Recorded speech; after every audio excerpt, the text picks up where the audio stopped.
हमारा YouTube channel subscribe करें, साथ में बेल आइकन दबाना ना भूलें।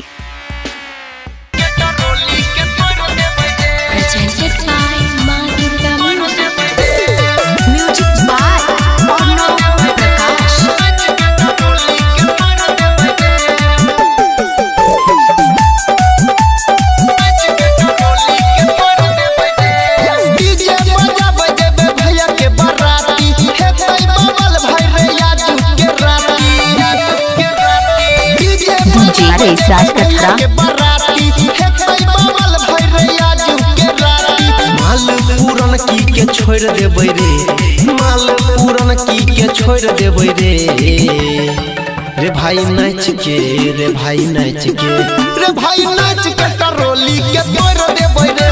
भाई नाच के टरोली के तोड़ देबै रे। भाई नाच के टरोली के तोड़ देबै रे।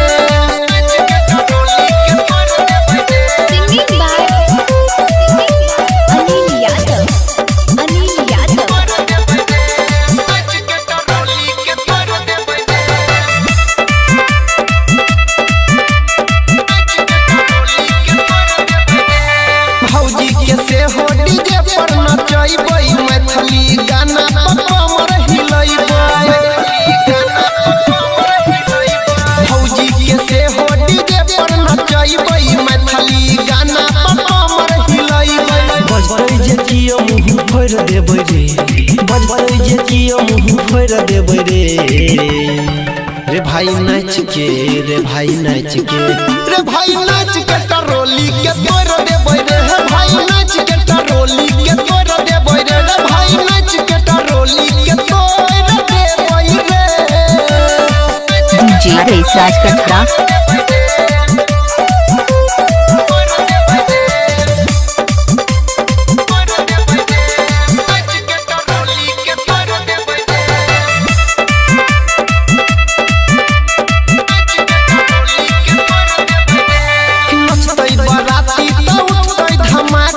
भौजी के बहिन के लग जेतै धक्का।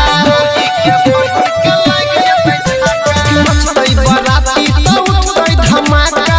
भौजी के बहिन के लग जेतै धक्का।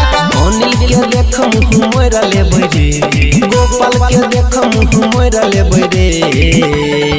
रे भाई नाच के, रे भाई नाच के, रे भाई नाच के टरोली के तोड़ देबै रे। भाई नाच के टरोली के तोड़ देबै रे। भाई नाच के टरोली के तोड़ देबै रे। राज कटरा मोबाइल नंबर डायल करें 93 10 62 94 34।